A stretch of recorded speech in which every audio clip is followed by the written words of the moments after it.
Reimagining Success, episode 356. What does success really mean when you've already made it? In this conversation with executive coach and former management consultant Emma Steenson, we explore her journey through multiple career iterations, from corporate life to property development to coaching, and the pivotal moments that reshaped her definition of success. Expect honest reflections on enoughness, ambition, and why sometimes the hardest part is simply sticking with the grind. Welcome to Reimagining Success, the podcast that helps you build a profitable business as an independent expert, one that works for you and your lifestyle. I'm your host, Anna Lundberg, former corporate insider turned business mentor, executive coach, and mum of two. Whether you're a solopreneur, a coach, speaker, consultant, I'm here to guide you in creating a business that gives you freedom, flexibility, and the fulfillment you're looking for. Ready to redefine success and build a business that you love? Let's get started. Hello, everyone, and welcome to this month's interview. And I'm pleased to say I'm here with Emma Steenson. And Emma, as ever, I'm going to throw it straight over to you and ask you to introduce yourself. And what were you doing before and what are you doing now? Great. Hi, everybody. I'm Emma Steenson. Before, I was a management consultant in a classic corporate environment. And now I'm an entrepreneur and executive coach. So this is actually my third iteration. So management consultant, self-employed property developer, and also ran a professional services business. And that was sold, which left me with sort of an accidental retirement. And I enjoyed that for a few months and then promptly decided that I needed a little bit more to life than just golf and tennis at that stage, enjoyable as it was. And so I retrained as an executive coach. I'm actually studying for a master's in coaching at the minute. And those are my iterations so far. I love that. And I especially love how you close that, iterations and so far, because in my question, and I think it's a hangover from when I used to really focus on that moment of quitting your job to start a business, I always said, what were you doing before? What are you doing now? But as we know, it's not so black and white, right? It's many iterations. It's continuously evolving. It's big pivots, it's small shifts and so on. So I think I'll retire that framing and I'll ask a different question next time. But I suppose with that in mind, the pivotal moment I am after is, as we've said, the change in how you look at success. So through those, the highlight pivots, I suppose, that you've had, what was it that led you to change from the corporate to working for yourself and then now in the latest iteration as well? Can you talk us through some of those shifts in perspective? Sure. So I kind of had the classic, probably for my era, upbringing in terms of education. You know, you go to university, get a good job, it's your job for life, all of those sort of expectations. And I mean, I thoroughly embraced that. University, did all the right things, moved to London straight after university. So I grew up in Ireland, but I've lived in London all my adult life. So, came to work in the city, got the corporate job, and then realized actually I was just looked around at what was happening, the men who were being promoted and the women who weren't. And I was like, okay, I was ambitious. I wanted to do really well. I wanted to be, I guess, at that time, financial success to me was kind of like that was the bottom line. That summed up everything. And I just kind of figured I could just see what was happening. And I thought, I could do this, but I'm probably going to have to sell my soul. Weekends, traveling, all that sort of stuff. And I was like, actually, I think if I work for myself, I'll probably do just as well. And I decide how much effort goes into it. And that's interesting. Sorry, before you move to the next one, also that's because you still have the same definition of success, right? But you realize that, hang on, what it takes to get there in this environment is not something I'm willing to sign up for. So it's sort of more the how that you're disagreeing with. And then you've got the confidence, which is amazing, to say, hey, I can do as well, if not better by myself. Yeah. And I guess I was fortunate. I come from a background where most of my family run their own businesses in various guises. So leaving to run my own business it wasn't even something I gave a second thought to. It was, what most people who I knew did. So um, I had no and I was already doing property development part time. So it wasn't such a big leap. But yeah, yeah, definitely was about the path, the how. And maybe, yes, that I didn't want to play the game to such an extent. I didn't want to do whatever, which is bizarre to say, the 80-hour weeks, because actually when I worked for myself, that is what I did do. But it didn't feel like work. When I worked for myself, it was stuff that I enjoyed doing. So yes, that was the first leap. And so I did two things. Property development was one, and that's kind of the main, I guess, the main source of income.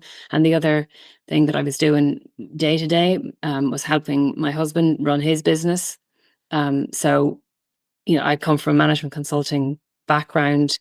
I came in and helped him run his firm, which was essentially professional services. And he ended up selling it. And so I like to say, he made me redundant. And I found myself in a place where I didn't need to work anymore. I could have, been retired and continued playing golf. The property development was enough to take care of the financial side of things.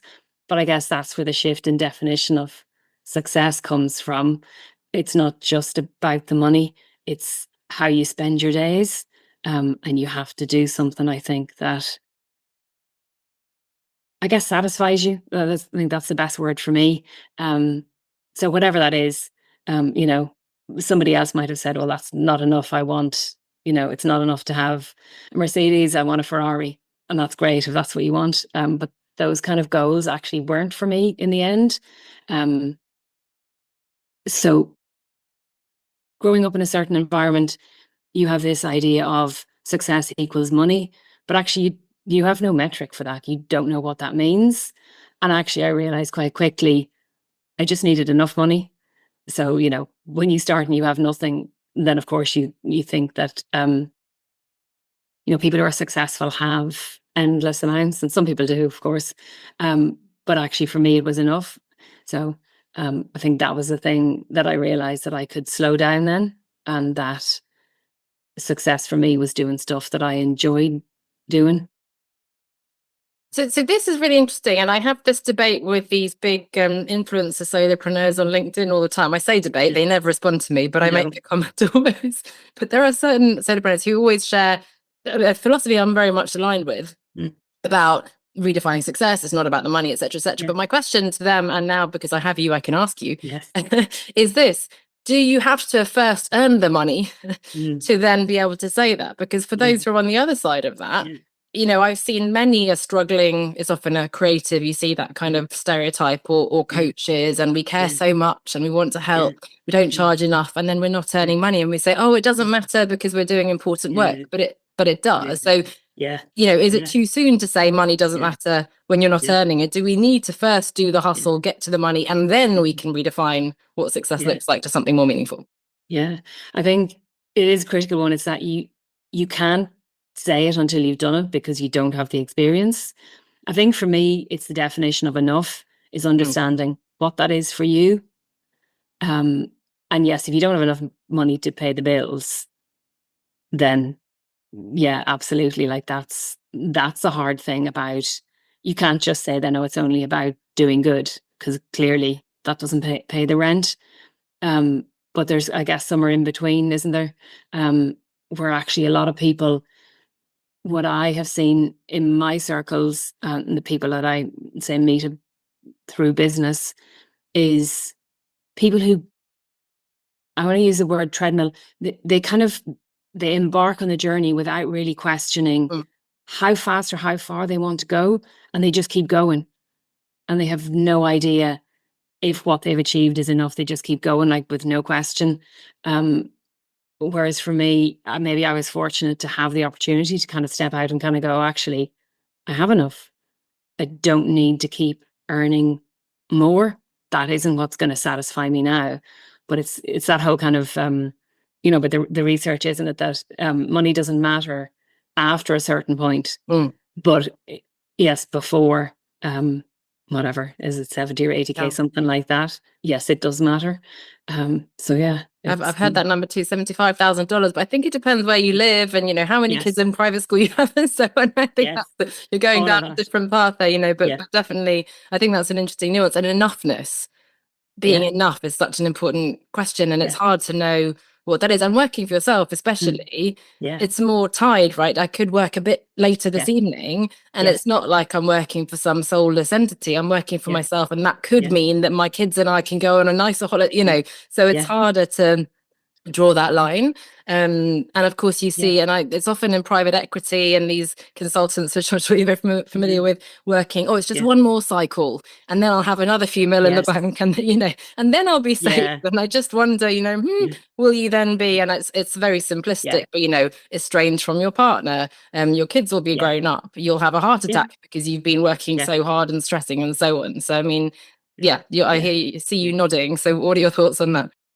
Yeah, no, that for me is the realization as well. So I don't have kids, and I think that's a big kind of influence in what's enough, because I think if you have kids, you always want to do more for them, and private school, and piano lessons, and maybe violin lessons as well, and who would criticize that? Like, that's you want to give them all the opportunities, where I think it's much easier when it's just you and it ends with you. There's no kind of saving for the future. So kind of like I plan it out in a very, logical way of how much do I need to earn? What does my lifestyle cost? And, fingers crossed, how long will I live? Planning for my pension and things like that. But I guess if you have more people to take care of, then it's never ending. So I do see that other people have maybe more of a challenge than I in making that decision. And it is personal, right? It's totally dependent on what your parents' situation is, if they're around, if you need to take care of them, children and so on, extended family, your own health, and so all those things, right? So that's why it doesn't really matter when people, I find it funny when people ask, but how much are you earning? Are you earning, lots of money working for yourself? It's like, what does it matter? I could be earning millions. That shouldn't make you feel better, because I've been doing this for 12 years and I'm not earning millions, but and vice versa. If I'm struggling, that doesn't mean that you'll struggle, because you've got a whole different set of skills, strengths, experience, and so on. So I think we want to have the permission to be like, it's okay to take a bit of risk, because and that's why I started this interview series, in fact, is partly to give that permission of it being okay. I'm curious, I suppose you mentioned obviously the property, that's something you're continuing to do. So what's the business model, if you can call it that now, from a diverse portfolio perspective for you? So it's not something really I talk about in my coaching, but it's definitely there in the background. But it's more of I hate the word passive. Sounds like you do nothing, and that's not true. It's just not a full-time job. So that's there. We've got a friend who's got a passive income from his properties, and he's single, he's traveling the world happily living his life. So there's definitely some advantages to that. But I think also just generally the financial piece, I mean, the struggling coach, I think, is quite a common visual too. And whether it's property or some other source, often, I mean, the mix that I'm seeing with quite a few of my clients that we're exploring now is having sort of a fractional role for a bit of the stability, a bit more of the team and hands-on and high-level strategic work, and then being able to explore something that you might be more passionate about, or likewise initially in the transition, being able to do, I mean, for me, I did a lot of the corporate marketing stuff, even if I didn't talk about it openly, publicly, while I was building up my coaching and the other things. And that kind of gave me that financial stability. I do remember someone who was in my first book. It was a collection of 50 stories of people who left their jobs. And when I talked to her, she was so positive, and she was moving to Ibiza, and she was going to be a yoga instructor. It was very early on in my journey too. And when I talked to her a few years ago, she was so disillusioned by it, because she was like, people lie. None of the people in Ibiza are just teaching yoga. They all have properties or consulting work or what, she was just completely thrown by the whole thing, because what we see online isn't necessarily the reality of what it takes to make any kind of business work. No, absolutely. It's so the coaching struggle. Like, so I often say, like, before you become a coach, you have to be a marketer. If you can't market, then you never get to be a coach. And it's the eternal challenge of any profession in any way. So the business that my husband had was building surveying, and he set that up, from his bedroom.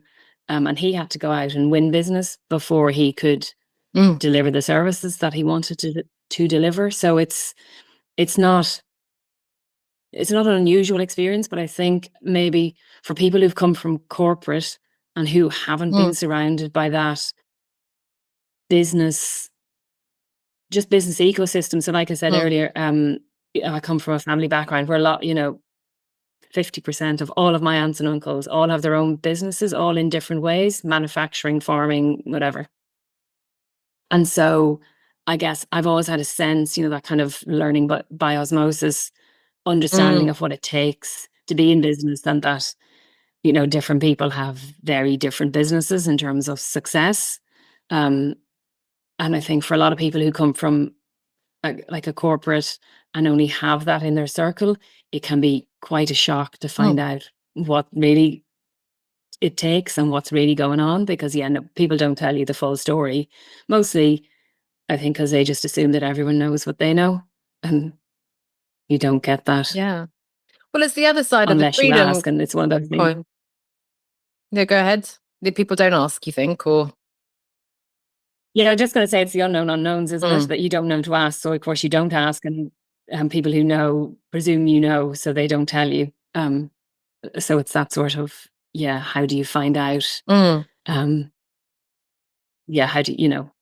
How do you have your eyes wide open when you don't even know what you're looking for? So it's definitely a that's challenge true, because there's so much information out there now, right? There's so much knowledge, and so in theory it should be easy to find out. But as you said, if you don't know, you don't know. And I had, again, in the early years especially, and probably still happening now, quite a few colleagues from corporate, and we were in marketing.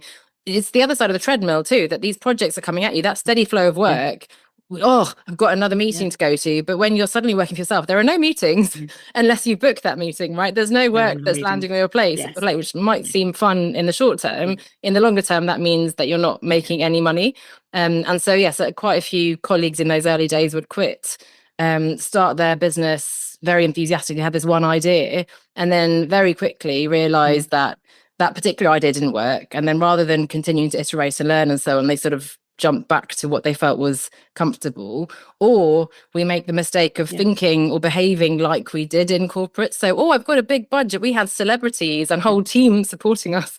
Very, very different to sort of the scrappy, just me trying to book calls and post and be a social media manager and accountant and all these things, right? It's totally different world, and it's totally doable. But as you say, without knowing all of that. And even for me, that sounds very humble brag, but I come from a marketing background. And I thought, I know how to build business and market. But I mean, marketing isn't even the same as sales, let alone the difference between marketing yourself and marketing a product with so on, right? It's just a total wake-up call that I've had relatively recently, even because a lot of the early years were quite naturally flowing, but the market is just so cluttered now, and it's more challenging than it was even for me in the early days. So these are hard lessons to learn, but important ones. Yeah, I think so. Yeah. And you're, in terms of building your brand then now in this new world, I know you're doing your masters, obviously we're speaking, and we met via a speaking group. So how are you looking at that in terms of now taking on this new mantle of building your brand within the executive coaching space and the new business arena? Yeah, well, I guess, it feels to me, I guess, because I don't know any different, it's back at the same point, that I'm kind of moving down the traditional route for coaches of any flavor, is to build your personal brand. You're working with people mostly one-on-one. Certainly I am anyway. I just coach one-on-one. I don't do any kind of group or team coaching. And so I guess it lends itself well. People need to get to know you. They want to be comfortable working with you. But at the same time, like you say, like, it's a very crowded space, and things are changing so quickly at the minute. It's kind of hard to almost to know what's going on. And so you have to, I guess you have to have a lot of strengths in your plan, in your conviction, Mm, like, you know, what you want to do. Because otherwise I just find that you just get blown off course. Like everybody's got a mm, slightly different suggestion, and that might work for them. But I kind of came up with this analogy recently that that someone else has a cake, right? And you're like, oh, I need a cake. But actually, you don't have the same oven. You don't have the mm, same ingredients. They're kind of the same, but it's not exactly. And so for you to think that you will make exactly what they mm. make, you know, it just can't happen because you're not them. You know, you don't have, you know, just whatever. Every person is slightly different. So, but I think a lot of us, it's that kind of reverse engineering. You see somebody do something, you think, oh, that must work. And you go, yeah, it does. And it works for that person. But you have to figure out what works for you. Mm. And that can be hard to figure that out and work out where that's going. So that's definitely a challenge, I would say, at the moment Mm. in the marketplace.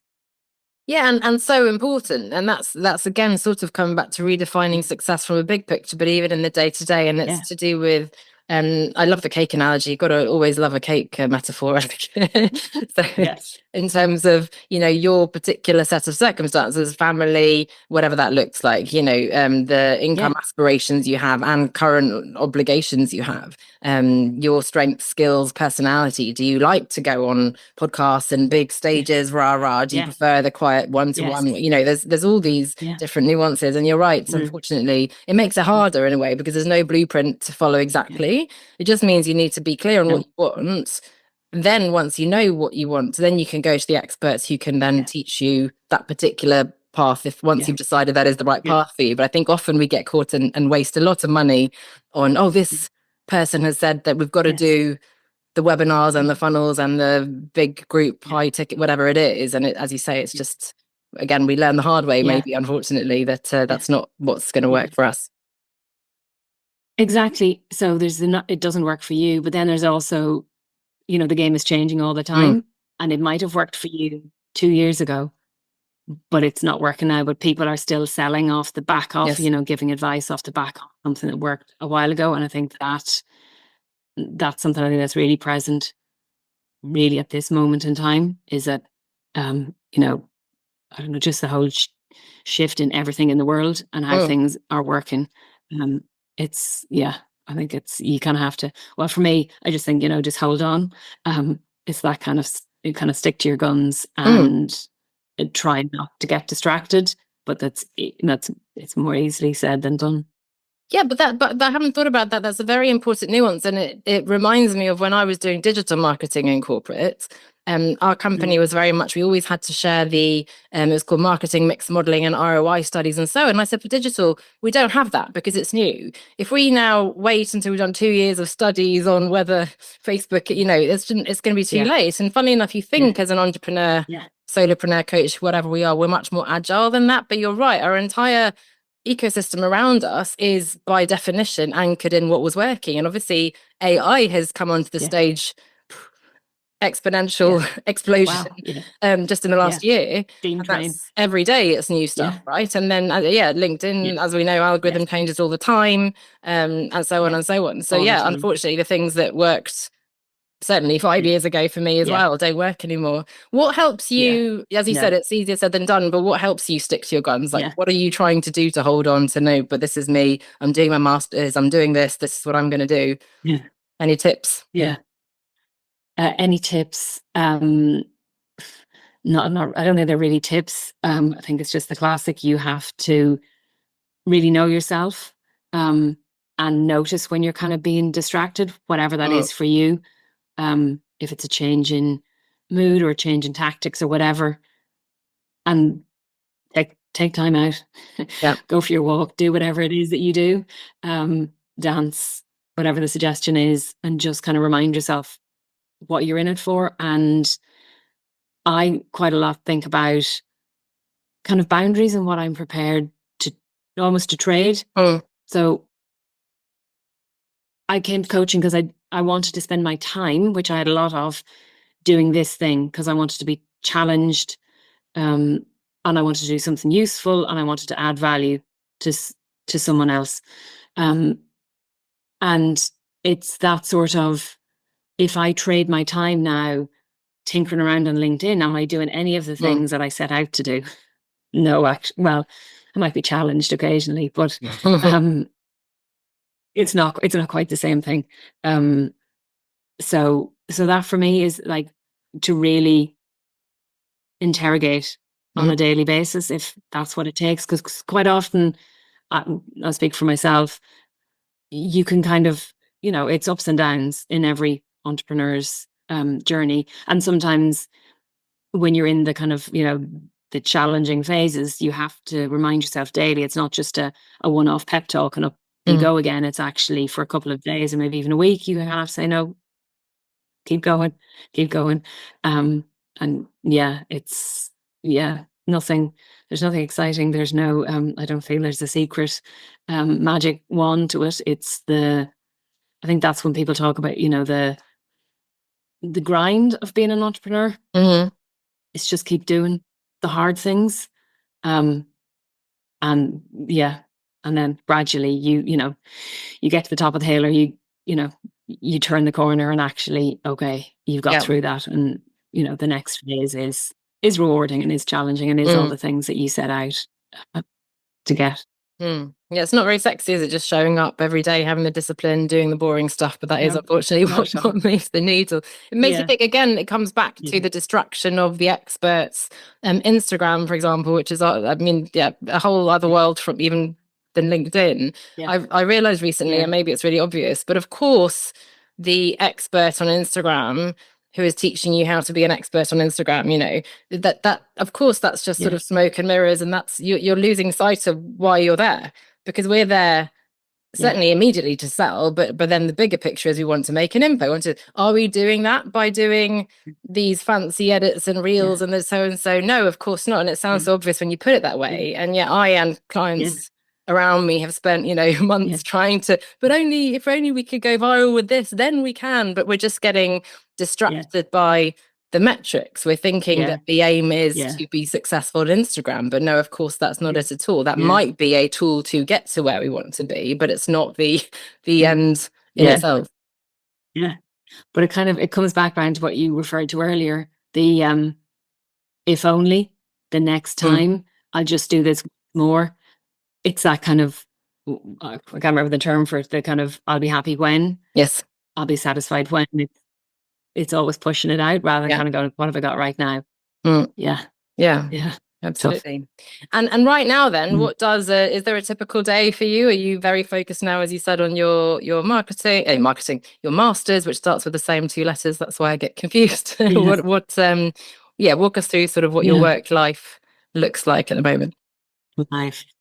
So yes, a lot of focus on my masters at the moment. I'm kind of in what I call assignment season. I've just recently submitted one. I've got another deadline coming up. So actually quite a lot of my time is dedicated to researching and reading, and then formulating my response to whatever the assignment of the month is. So daily, there's not a lot of routine. I kind of move more in a maybe quarterly cycle. So I spend time between Ireland and London. And so that for me is kind of my rhythm.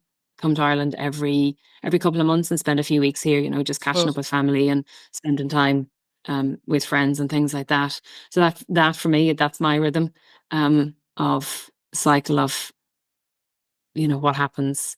Other than that, day to day, I try to split my time, but as deadlines loom, then that kind of goes out the window, and I end up focusing quite a lot on the master's deadline. That's I think that's good. Sometimes it is an externally imposed deadline, right? But that makes you that sort of has to focus the mind. I've got a colleague who's finishing her book script, and of course that then becomes the thing you have to do. Yes, all the other stuff is important, but sorry, I got distracted. A spider just landed on my desk, so there you go. Living in nature, that's what it does. Gonna end it there. What What does it offer? It's tiny, but I'm fine with spiders, but I don't really want it on me. It looks very, very, I was going to say poisonous, but I'm thinking not in the UK, but it looks strange. So I'm going to just keep my distance. Apologies for the distraction, but a perfect moment to start wrapping up. So I suppose, given everything we've said, if you think back to some of those tougher moments that you've had, and I mean the grind perhaps, but those moments when you doubted yourself, if someone is in that moment right now listening, is there anything you wish someone had told you, or anything you could offer as a final parting insight to someone who's at that moment still now?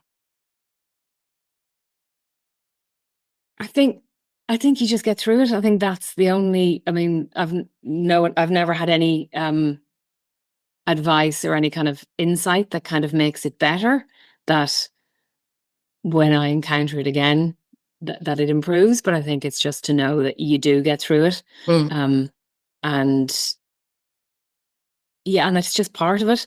That I think this is what I'd found, particularly in that period when I was, in my semi-retirement, that you need the stimulation so that the downtime feels restful. If you're not challenged, everything's kind of monotone, and that to have the highs, you need the lows. That actually the hard bits are what make the winning or the succeeding so satisfying.